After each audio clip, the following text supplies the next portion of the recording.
I don't need to tell you that, but listen, there may be some new people on the feed, Dan. You got to let them know. Today's episode is brought to you by FactSet, financial data and analytics that are powered by tomorrow. We are powered by our production partner, Open Exchange. Now, typically, I start these Monday things with what happened over the weekend in sports. My New York Football Giants. Listen, the Jets out of nowhere. Obviously, the Yankees playing this evening. But we're going to, what do they call that? We're going to shelve that for a minute. I'm going to tease that, and I'm going to tell you all my thoughts at the end of the show. So stick around, people. Hi, Dan. Oh, man. You know, so it's funny, Guy. Before you and I started doing Market Call, God, it's been at least a year. How long have we been doing this thing? Longer, right? A year and a half? You were kind of warming up your kind of radio chops, if you will. You used to call in to Boomer and Geo. You had this like kind of steady thing. You actually even you were like a guest host once. I was amazing. Just not that anybody cares, but I was the first in-house guest on Boomer and Geo's show that they had physically had. So the first one after, whatever, in the middle of COVID, the first person they brought back, me, G Swizz. Just, you were that guy. That'll be a trivia question. You were Guy from Morristown. But here's the deal. We're gonna hit all the sports. I can't wait to get your takes, okay, at the end of this thing. Hot takes. After we have the amazing Carter Braxton Worth join us, and we're gonna hit all the earnings and kind of get his take on the kind of violence in the moves that we've seen just in the last week and a half. I mean, go back to, remember that move last Monday and Tuesday? Rip roaring, reverse the whole thing. I mean, we've had these crazy gaps. It really does feel like we're on the cusp of something. Do you feel that way too? The one day we had, it's historic, I'm sure, for a myriad of reasons. I don't know if Ken Cho still works at CNBC, but he or she would probably have a better insight as to why. But you think about that one day, the market was indicated to be up 350 or so Dow points, only to subsequently reverse and trade down about 800 Dow handles, indicated to be then down 500 Dow handles on the CPI day. We wound up going down about, 900 at its trough.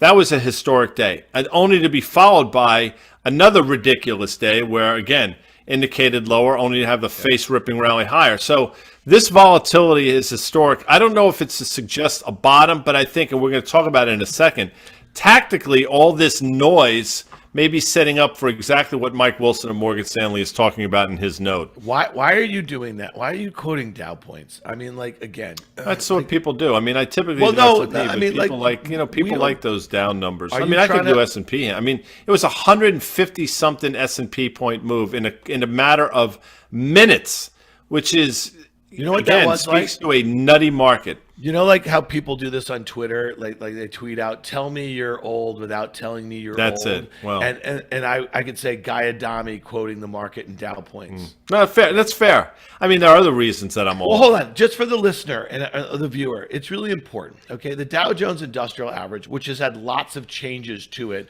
over the last 50 years. A lot of tech companies went in there 20 years ago, and we've seen them kind of going in. Salesforce.com is in the industrials average. Okay, but it is an index of 30 stocks that is price weighted. Okay, so if you never split your stock and the price keeps going higher, you have a higher weighting than a stock that has a lower price. Now, that has nothing to do with market capitalization, which you and I would generally place more of an emphasis. The S&P 500 is a market cap weighted index of 500 stocks, a much broader group of companies. Yeah, you saw what you did there. So to me, I think the Dow, every major financial news organization should kill it. You know what I mean? I happen to agree with that. Okay, so here, we're going to make a pact. We're never doing the Dow anymore here, okay? Is that cool? Pact, I like that. Now, I brought it up because just the significance of the numbers, when you start talking about hundreds of points in the midst, I think it resonates. And listen, when Dan Rather comes on CBS Evening News tonight and talks about the moves in the Dow, I mean, that's what people gravitate towards. You know who that's I saw another this tell weekend? Me you're old without telling me you're old. Well, you know who I saw? The woman who actually hosts the CBS Evening News at Georgetown. Yeah, she's at Georgetown. Nora O'Donnell, Georgetown grad. Great. I liked Rather back in the day too. All right, let's get to the markets. Let's get to this violence that we're talking about here. That Monday, Tuesday, that was 2 weeks ago that we're talking about, right? Where it seemingly we broke the downtrend that had been in place. We had a 5% rally in the S&P off of those lows. We made basically a new 52-week low from the June lows here.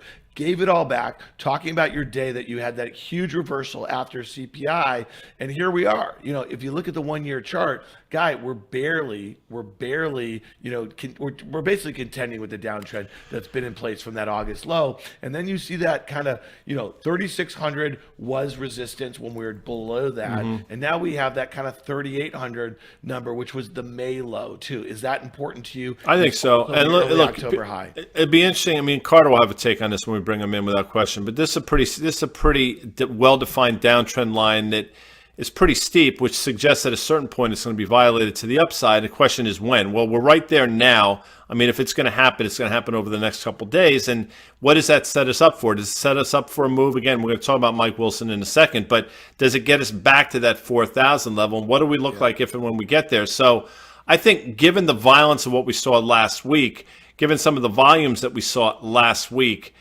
my knee-jerk reaction is, tactically you could probably play this from the long side, and we'll see. But by no way, in my opinion, Dan, does this mean the move lower is over. I think it's just sort of on pause for now. And I think in your mind, you have to be saying yourselves, not what I want to buy here, but what do I own that I'd like to sell if and when the market gets to the levels that Mike Wilson thinks we're going to get to, and maybe Carter, you and myself think as well. Yeah, so I guess the importance of Mike Wilson is that he's the head strategist at Morgan Stanley. He's the CIO over there for their asset management group. He's been on Fast Money with us numerous times over the course of this year. He's been on our podcast On the Tape, and he's been very bearish for about a year. Well, and he's been right for the right reasons. It's one thing to be right for the wrong reasons. He's been right. He's been mapping it all out. He was on our pod a couple weeks ago, and he really thought that we'd get down to that kind of 3,500 level. I think he thinks we go lower, but when you see somebody kind of make a tactical trading call like this, it definitely makes sense to pay attention, right? No, you have to pay attention. Again, listen, does the fact that he's been right for so long help? Absolutely. I mean, it doesn't discount the fact that I'm sure that other people have been wrong are going to have similar calls. But when somebody's been that steadfast in their belief and at least tactically shifts gears just a little bit into the markets we've been seeing, you got to take notice. It would be disingenuous of us if we didn't bring it up. So it doesn't necessarily line up with some of the things we're thinking, although quite frankly, if you look at the price action over the last couple of weeks, it does make sense. So he has been right. You can't discount what he's saying. It makes sense in terms of, again, some of the violence that we saw last week. And I'll say this, Dan, over the last year and a half or so, every time the VIX has gotten around 34 and a half, we have seen reversals. It happened again last week. So just keep all that in mind, and we'll try to guide you through this. But I think that Mike Wilson note is very timely, and I think you have to take into serious consideration of what he said. Yeah, it is pretty fascinating throwing that 1-year chart up there again, though. The idea that a counter trend rally might get us back to 4,000 makes perfect sense to me. But when you think about that August high, Guy, mid-August, though, we rallied from 36.30 to basically 43.30. I just don't. I mean, you would need so many things to come together. The UK to kind of fix this little mini crisis that they have, maybe a stop down in the war in Ukraine, maybe a more accommodative stance from the Chinese, maybe earnings that are far worse or not nearly as bad as people expect here in the US. You'd have to have a lot of things come together, in my view. Yeah, and the other thing that we didn't mention, or you didn't mention, but you've been talking about, is the potential for this Fed to sort of signal something ahead of the mid. I don't know what that something looks like, but give markets maybe a pass for the foreseeable future into the November elections. We'll see. And look, I happen to think 4,000 is probably a quantum leap from here, but it doesn't mean it can't happen. But to your point, in the middle of June, and I remember the day, it was June 15th, it was the 15th or 16th, the Fed meeting, we talked about the potential for the type of move that we saw. I thought we'd get to 4,200. The overshot was 4,300, and then obviously we saw 3,490 last week. So what is the overshoot here? Maybe 4,000 is, but again, one more time, bring up that chart just to visualize it. 4,000 actually will take us through the 50-day moving average. I think it's probably closer to, I don't know, 3,850, 3,900, but we're probably splitting hairs at that point. Yeah, I'll just say one last thing, because we've been talking about this a lot for months now, is that until S&P strategists, kind of threw in the towel, lowered their earnings estimates for this year and next, the market couldn't bottom, right? Because even in the near term, Guy, if we were to rally to 4,000, and let's just say we saw Bank of America a week or two ago go to $200 in earnings, right, for next year, okay, then you have a trough multiple in the S&P, call it 13, 14, 15 times or something like that. At 4,000, we're still really expensive before we've had the actual earnings downgrades from companies. Now, here's one I thought was really interesting, Guy. On our Friday pod on the tape, we had Lori Calvasina on, the RBC capital market strategist, and we really like her work.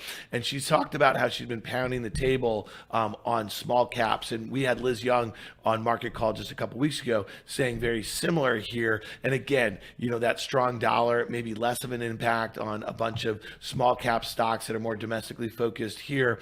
But talk to me a little bit about the Russell 2000. Again, we don't talk a lot about the Dow. We also don't talk a lot about small caps, but sometimes from a tactical standpoint, they line up really well. The last point I'll say, look at that 1 year chart.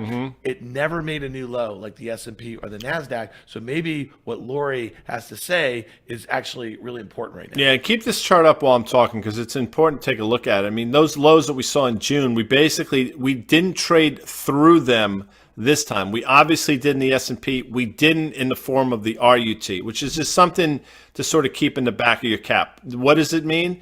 Yeah, I think to Lori's point, it means we probably can trade up to, I want to say, that 1825-ish level or thereabouts, which lines up with the 50-day moving average. I think the 200-day is a bit of a pipe dream, but hey, guess what? We've traded up there before. To your point, middle of August or so, we basically traded a little bit through it and then subsequently sold off. I'll say this, I've said it a number of times. I think one of the most important charts to look at, in addition to the HYG, LQD, and those credit types of things, are the small caps. And I've said the small caps typically lead us to the downside, and they will typically lead us back to the upside. So maybe they'll lead here. And Lori also did say in that conversation, you should listen to it on the tape podcast at your favorite podcast store, Dan, that she tactically thought we're setting up for a pretty decent rally into November, only to probably be making new lows in March. So she's sort of, I think, lined up with what Mike Wilson is saying now. Yeah, no, that makes sense. All right, and two really important inputs to everything that we just talked about as it relates to the ability for equities to rally and what could determine corporate earnings and the like here is obviously rates. And the move in the 10-year, we got back to 4%. We're hovering at just a little bit below it. You mentioned the potential for the Fed going 75 basis points, which seems to be baked in the cake after that CPI data that we had for last month here, and we obviously had that hot jobs reading. But what happens after that? Is 4% in the 10-year? Is it kind of suggesting that, okay, maybe the 2-year and Fed funds gets above 4.5%, but maybe that's it. And at some point, maybe the 10-year is more reflective of growth. Thoughts here, because again, it's still holding that uptrend. I have a play in the GOVT. I'm long it, and I'm on calls also, and I'm playing for lower treasury yield. But right now, it really feels like it's holding that trend line, and it's hard to make a bet against it. As steep as that downtrend is in the S&P chart that we had earlier, from the same effectively times, this is how steep this uptrend is now. So if you think that we're going to see a bounce in the S&P, we're going to trade up to that 50-day moving average in the S&P, I think almost by definition, you have to think that somehow yields will be coming down. Again, I would think it's suggestive of the fact that growth is slowing. It doesn't really matter the reasons why. I think Carter has a pretty strong view as well. What I will say, though, is you still have upwardly sloping moving averages, which means the trend is still intact. The question is, does the trend sort of give it up in the short term? And I think that's right. And if you look at that horizontal line that you drew, Dan, it comes in around, 3.5-ish or so? Yeah, that makes sense. And by the way, that sort of lines up with some of the things that I've been saying as well. I'm surprised we're not close to those levels now. And I think it's just a matter of time before we get there. I will say that if we do that, it's going to be against a backdrop that the 2-year stays steady at current levels and only comes off a little bit. So what I'm saying is the yield curve will continue to widen in a negative fashion, but that's a different conversation. I think you can be long of the TLT or whatever instrument we're looking at right here to sort of portray that view.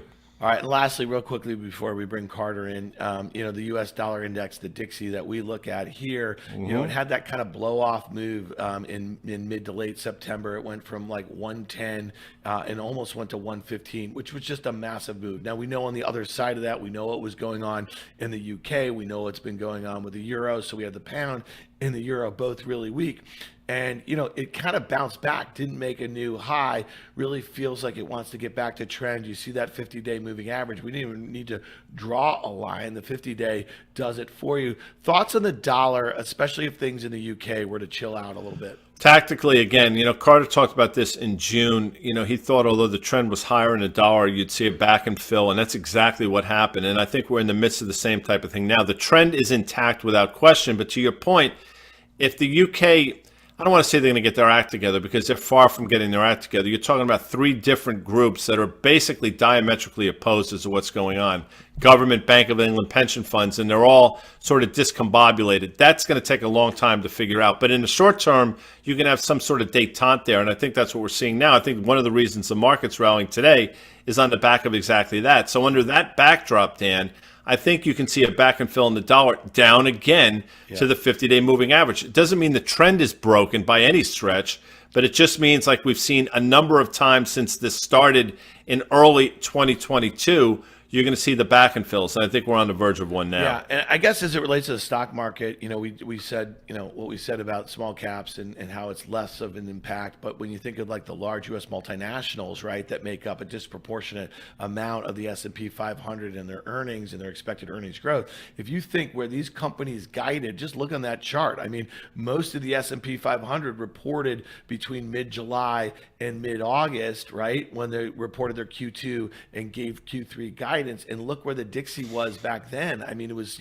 in that kind of 106, 107 range. And even at 112, down from 115 or so, we're still much higher. So that continues to be a huge headwind. That's exactly right. Now, the question is, again, we're getting a little ahead of ourselves, but will the market then discount that if, in fact, companies guide on currency risk now, thinking exactly what we may be thinking?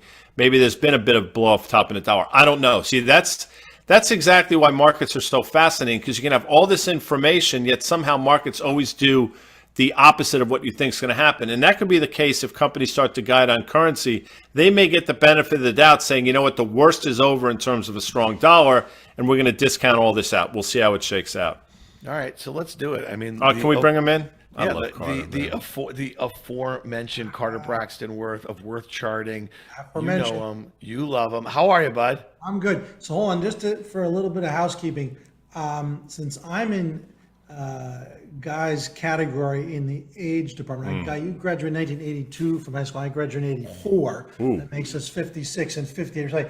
I too think in terms of Dow points, and I only adjust Thank you, Carter. When I'm speaking to people of a certain age. So the older guys talk to these larger, big portfolio managers, that's what they ask about. They say, hey, wait a minute, I don't have my machine on. Tell me what the Dow's doing. And then the younger guys, if you bring up the Dow for the younger guys, they're like, what's wrong with this guy? So you have to know your audience. Yeah, but you know what, Carter, you could, I'm staring at you through our screen, but I'm also staring at my FactSet machine here. I don't even have the Dow Jones Industrial Average on there. And so you could put a gun to my head right now and ask me, where is the Dow trading, give or take 500 points? I couldn't tell you. I have no idea. But here's the fun thing. So do you know what if you look at the correlation between the Dow, which is price weighted and it's 30 stocks, and the S&P, which is 500 and it's market cap weighted, should make no sense at all. The correlation, 2 years, 5 years, any period, it's 90+%. Yeah, but is that because the way investors think as they express views in the broader indices? I don't know. It's been that way forever, and it's a curious thing. For instance, consider these two, and we know this, but it's important to kind of look at. Apple's the biggest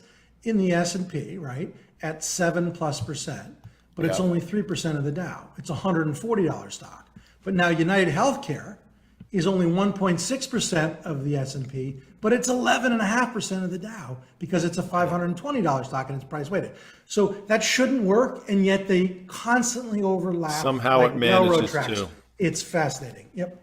You'll have a couple days, a week or so where there's a disconnect, but over to Carter's point, over time, you're talking about a correlation, not 1-to-1, but approaching that, which is remarkable given the disparity between the numbers, right? Anyway, Dan, All right, sorry so about we're that. kind no, we're off the rails already. So let's keep it here. But like, I guess the way I think of it as a market participant, because like if I want to look at what's going on under the hood within the sectors of the S&P 500, I get so many more interesting tidbits on any period of time. You know what I'm saying about? Oh, sure, that's all true. But here's the thing: if you really have no time and you just want to look at a few charts, if you go through the Dow 30 individually, you get a pretty good snapshot. All right, that's fair enough. Okay, so maybe I have to put the Indu, as we call it, back on my fact set here. Carter, give us your 2 cents on the just we use the term violence. The last 2 weeks we've had some big moves. It feels churning, but we churned lower, right? And we made a new 52-week low in the S&P and the Nasdaq, and then we had the day that Guy mentioned, that huge reversal day where it looked like we could either be down 8%, right, or reverse and close up 2%. And we did. We closed up 2%. Right. So there's an old adage or expression: sharp indecision is resolved sharply. We have a great debate, and you know what the debate is. There are people who say, I don't care what the news that's coming says, how bad it's going to be. With the S&P down 27% and the Nasdaq 100 down 37%, it's down enough where I'm going to think out 3 to 5 years and put money to work. And then you got the other side that's saying, you ain't seen nothing yet. We haven't even seen Main Street turn down. When the recession hits, and recession inevitable, when you have a tightening cycle, the market's going much lower. So there's a huge debate. We all know this, and that's what creates the volatility, these shocking one-day moves. And so back to that expression, sharp indecision is resolved sharply. You can feel the tension. It will not stay here. We know this. It's going to get resolved by a pretty aggressive move lower. That's my view. Or, and I think some people are stepping up for this, that it's going to bounce and bounce handsomely, maybe all the way into year end. I think at the end of the day, though, and this is important, what about the current circumstance, chart-wise or fundamental-wise, suggests meaningful gains ahead versus just a bounce? I don't see that. Whereas the downside, while unknown, could be quite severe. Yeah, and I'm going to chime in, and then we're going to look at charts. But the only thing, again, I'm so with you. But just to sort of take the other side, there's at some point seasonality is going to kick in, and we know that it happened last year in a major way. That move in December last year, which seemingly out of nowhere, it didn't make a lot of sense, but it happened regardless. So we're going to get into a period of time where people start talking about it. It's going to happen sooner than we realize. So that's the other side of it. But I'm totally with you, Carter. So let's look at some charts. Well, let's focus. So earnings, and again, you don't care much about what the companies kind of do or say from a fundamental standpoint, but you definitely like to focus on setups, right, into the events that everybody knows are coming. And that's one of the things. Take it to the bank on earnings. Publicly traded companies are going to report at a scheduled time. Their quarterly earnings just ended, and oftentimes give guidance going forward. So it creates a lot of great trading setups. You see, we're getting kicked off here. We just had the banks late last week, and we saw the volatility in and around them. The give back Friday afternoon on most of the banks was really interesting. I will mention that JP Morgan now is back above Friday's highs. Okay, so that's some kind of good, I think, return momentum here. But let's focus on some of these names that you think could be big movers this week. And I think we have to start with Goldman Sachs. It's kind of the last major U.S. bank. It's obviously not a huge money center bank. They're much more exposed to some of the issues that we have as related to capital markets and the lack of activity. There's a news on the tape today that the company is reorganizing some of their big groups here. How do you think about this one late in the kind of earnings cycle for the group? That chart right there, I think, I see the arrow, but talk to us through the Goldman Sachs chart here. Yeah, I mean, we know that it has not gone back through its mid-June low, whereas the S&P, albeit briefly, did. And so the question is, does Goldman ultimately make a new intermediate low, 52-week low or not? If you kind of remember this, burn this on your retina, and look at the next longer term chart. We can toggle, but the longer term chart, when we did make that June low, we went right back to a pretty important juncture, which is a prior high and was the stock's all-time high before basically selling off through all of 18, 19 and the COVID low. So where we are now, where that red line is, if we went back to the first chart, is where I think if we do break, we are headed. So if not more, but my bias is to the downside. But even here, let's say it's completely wrong and it bounces. That's the problem. Weakness from here further hurts the pattern, but strength doesn't help it at all. Yeah, it's interesting. I'll just add my 2 cents on this and toggle back if we can for you bingo players out there and take a look. We actually had a really good call in June. We talked about Goldman at that time was basically trading right around tangible book. We said, listen, into earnings, the setup was good. In terms of the markets we had seen, I had a really strong view that they were going to crush it in terms of their trading. That's what happened. And the stock actually traded up north of 350. The fact that it's given the entire thing back is somewhat disappointing. Now, if we toggle to this next chart, I mean, this speaks to exactly what Carter's talking about. You have these rollovers and, excuse me, not Johnson & Johnson, that prior Goldman Sachs chart. Just take a look at it. You know, the stock is rolling over again. We've seen it before, and we're in the midst of one now. So although the setup is extraordinarily similar and the environment is actually better for trading, the question, Dan, is will they be rewarded for it, or will people say, listen, they're doing a reorg for a reason. Yeah. Maybe we have to reevaluate how we look at Goldman Sachs. Yeah, I think so. And again, you know, this is a company, you made this point again. It was your alma mater back in the day here. I mean, they are really good at trading environments like this. And so the question is, you know, if they had some great trade on the other side of the pound or something like that, will they be rewarded from That's it? right. No, it'll show up in their earnings, but it's kind of a one-off thing. And it might offset the lack of IPOs or whatever the heck it is. But again, I think that, you know, you like to see, you know, these reorganizations, you like to see guidance that's going to come out of it better, you know, due to a better cost structure, that sort of thing, especially when it comes to banks that can tend to be very cyclical. So that one's really interesting. You know, Carter, you brought along Johnson & Johnson, and, you know, last week, we saw the results out of Pepsi. So some of these, you know, consumer staples are being able to pass through some of, you know, their input costs, their higher input costs. Pepsi was rewarded for this. This long-term chart, I mean, says everything to it. If you had actually shown us a one-year chart, you'd look at the move where the stock was trading at probably 182 in late June, all the way down just to below 160 a week or two ago. It looks like a pretty well-defined, you know, downtrend. It just picked its head up above that too. So if you look at it on a long-term basis, you see what I mean, I see what you see, but then also on a short-term basis, looks like it's ready for a bounce also.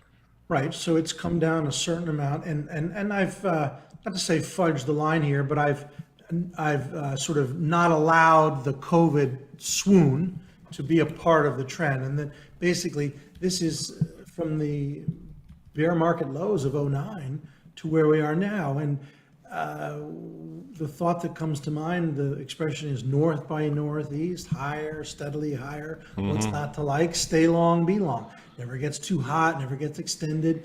And we know it's a fairly stable business. Now, it's had its issues, of course, as all operating businesses do. But yeah, my inclination is to be long. As am mine. And we talk about Johnson & Johnson. Basically, Dan, since they bought the consumer products business from Pfizer, I want to say it was around 07, 08. Doesn't matter. I mean, it's a long time ago. They bought it for about $17 billion, and that wound up being extraordinarily useful for them. They subsequently have restructured their company as well. The point is this is my opinion. If you like Procter & Gamble at their valuation, you think you got to love J&J here. It's not just a pharmaceutical company. It's so much more. And it's been lower left, upper right. Pullbacks have been bought. Valuation is still reasonable in this environment. So I like J&J here. Does it mean it can't go? I don't know, but I'm telling you, this is one of those stocks that if you just sort of closed your eyes and bought it, over the years, you've done extraordinarily well, and I don't think it's been any different this time. I'll tell you a name that's been fascinating, Carter, Netflix.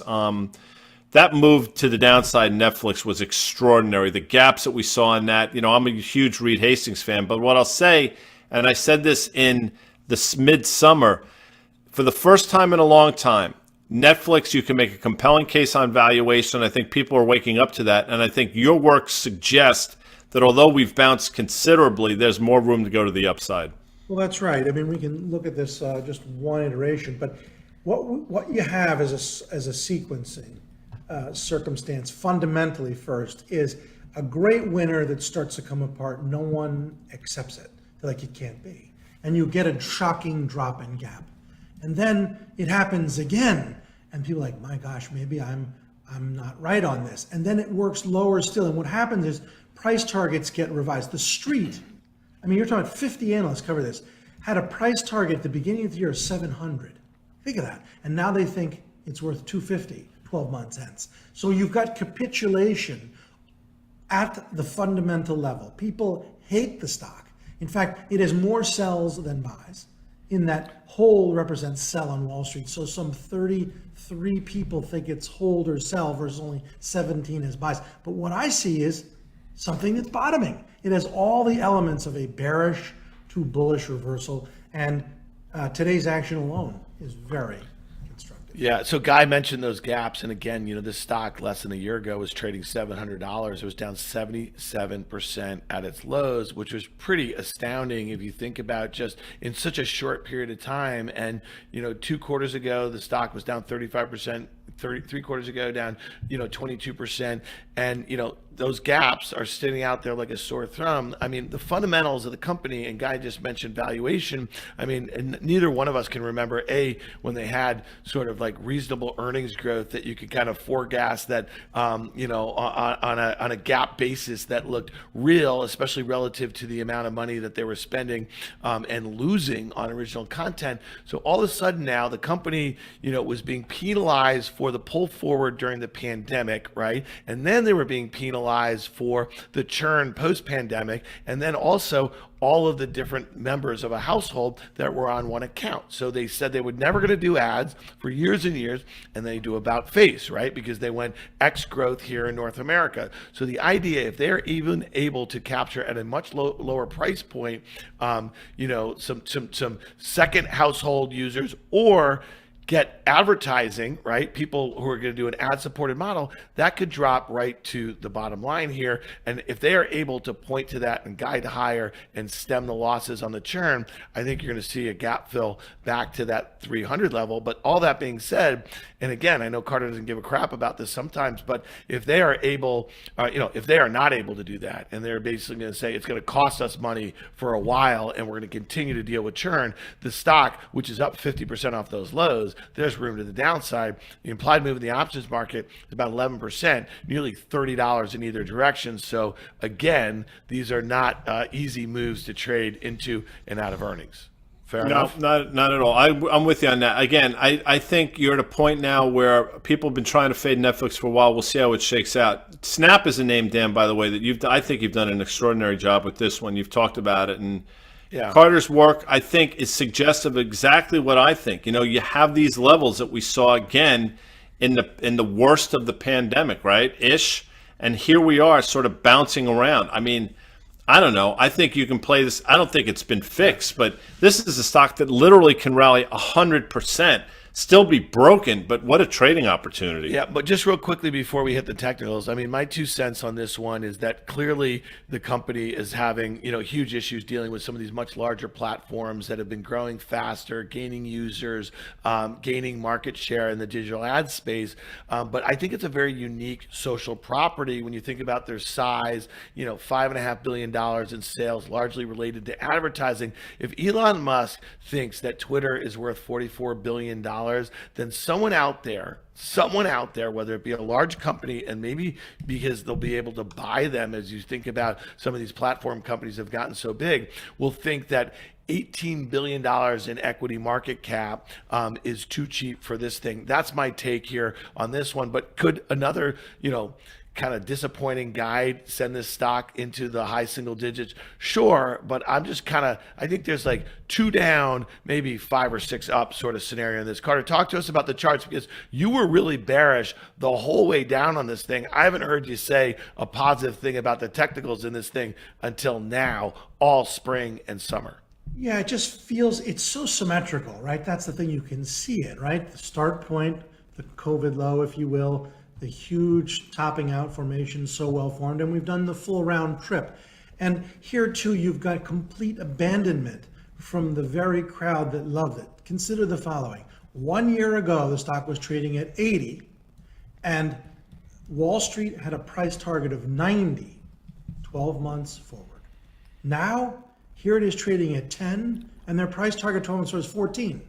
So if someone said to you, I think something's worth 90, and then they change their mind, now we think it's worth 14, you'd say, listen, man, please lose my phone number. I don't want you to call me with this. If your doctor did that, it's called dead people. I mean, that's bad work, yeah? And if your engineer does that, it's called the bridge fell down. Sorry, that was a screw up. I mean, stay away from all that. What we know is it's kind of getting down to maybe we take a gamble. Look at the Dow chart. Yeah, I agree with that. And look, let's take a look at this chart. I'm sorry, Dan, go ahead. No, but look at that last one, because he showed the symmetry, right, of that multi-year chart, and it's all the way back. But the next one's really the important one, in my opinion, Carter. Right, and there's the chart from the peak. It's log scale, just to try to put some perspective on the current. We've been finding our footing. It hasn't gone up, but it's starting to stop going down. That's the first thing. And to me, you play this, you make a bet, and yes, it's highly speculative and it could be highly wrong. But at some point, choose your sides. I want to mention one thing. So I've been long the stock. I've been trading it a little bit here and kind of bought some when it was below 10 a couple months ago and sold some out. But I've also, when I look at that log chart that he's got up there, and again, I do think there's potential for M&A or some sort of strategic sort of setup here. I've also bought a call spread. I'm long like the 12-18 call spread in December, which actually on a percentage basis of the stock price wasn't that much. So I added that position to the long stock position to give a little bit of torque, if you will, if there was ever reason for this thing to gap. I have a torque wrench in my garage. I'll spare you. Schlumberger, another name. I think we're lined up on this one as well, CB Dubs.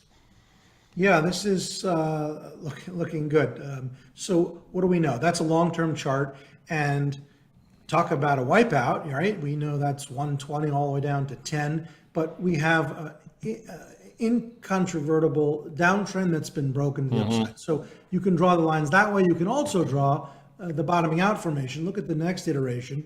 It has all the elements of a bearish to bullish reversal. Doesn't matter that you call it a head and shoulders. And to my eye, this is a very interesting long candidate.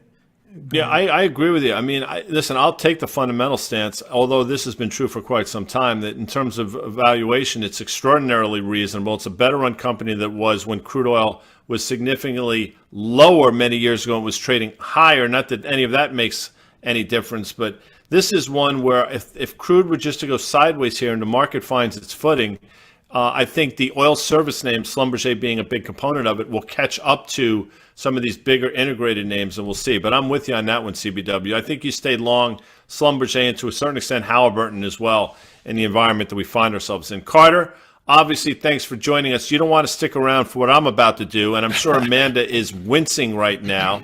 But thank you for your extraordinarily thoughtful work. We will see you on Wednesday, and please check out Worth Charting. I like just saying this.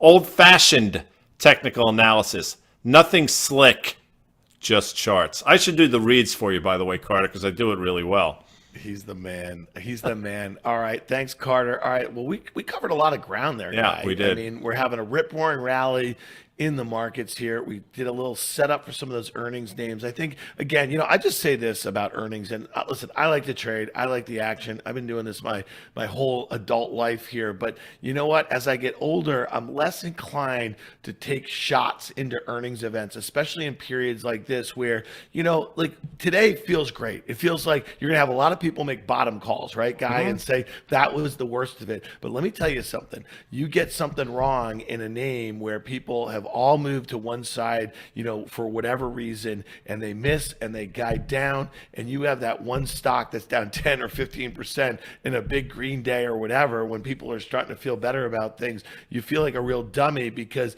if that one quarter and guide actually didn't affect your thought process, then sometimes you just have the opportunity to buy it after the fact. It's going to be, listen, leading up to midterm elections, volatility is not going anywhere. The VIX might go lower, but these ridiculous moves that we're seeing are not going anywhere anytime soon. And to your point, there are going to be a lot of people that want to be that guy or gal that calls the bottom. I just don't think we're there yet. We might be there for the next couple of weeks. I don't think longer term we are. We'll see. Now, I teased something at the top of the show, Dan. So you mentioned, I'll start with the Jets. So I'm a Giant fan. But for years, the Jets to me were inconsequential. I mean, they were flying my ass. I didn't care one way or another about the Jets. I didn't care if they won. I didn't care if they lost. That's until Rex Ryan took over, that big blowhard that he is, and decided that instead of being a giant town, which, by the way, it will always be, it is now somehow a jet town and blah, blah, blah. So he set me up for an environment where the Jets couldn't lose enough and they couldn't lose by enough points. Okay, just let's throwing that out there. Although I do like this new regime, and the Jets off to a 4-2 start are far surpassing any expectations anybody had.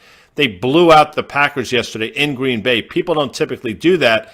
And I think that was the largest margin of victory at Green Bay in a Aaron Rodgers-led team in the history of his tenure there, which is saying something. So good for the Jets. I still find them to be they're not as unsavory as they were under the Rex regime, but I still dislike them.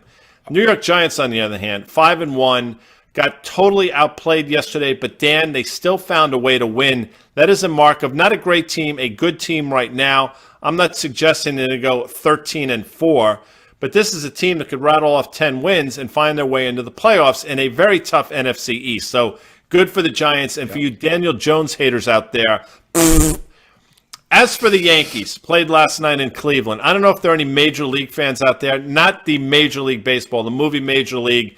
There was a scene in the movie where one of their guys, Serrano, hit a dong, and he went around the bases doing this, showing the stones that he had in order to hit that. He was showing that he had onions. Well, last night we saw the same thing from somebody named Naylor in a losing effort, decided he was going to round the bases doing exactly that. That's Bush League. So again, the Guardians, a team that I could care less about, I find now to be on top of my hatred list. And for you Met fans out there that find yourself rooting against the Yankees, I want you to do that. Continue your hatred, because as you're out there on the golf course enjoying the early golf season that you find yourself in, a team that has a lot of question marks going into 2023, I want to once again emphasize that this is a Yankee town. It will remain a Yankee town, and it's always been a Yankee town. And oh, by the way, the Rangers of New York play, I believe, the Ducks of Anaheim, or wherever they call themselves, at the Garden tonight. So that's a full slate of action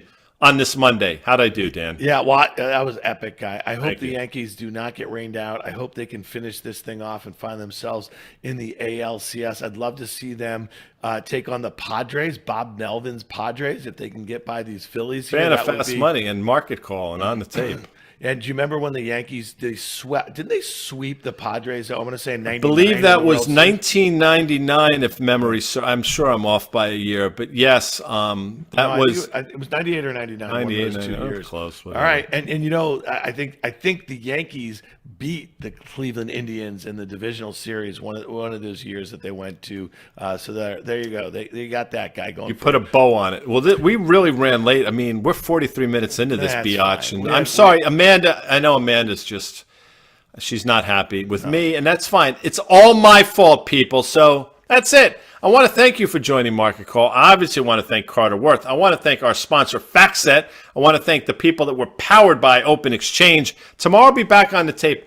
Not with Dan Nathan, because Dan, I believe you're getting on an aeroplane to San Francisco. Yes. That's like your second home. You know, you love it out there, which is nice. I have not been to San Fran since Jan 2020. I've been to LA a whole heck of a lot. So this is going to be. I'm excited to go out there and see some peeps. So well, if you're going to San Francisco, that's a line from a song. Be sure to wear flowers in your hair, but fret not, people, because D-Mo is going to be with me. That's Danny Moses of the Big Chill fame. We'll be back tomorrow, 1 p.m. Eastern Time. See you later. See you later. Thanks. So,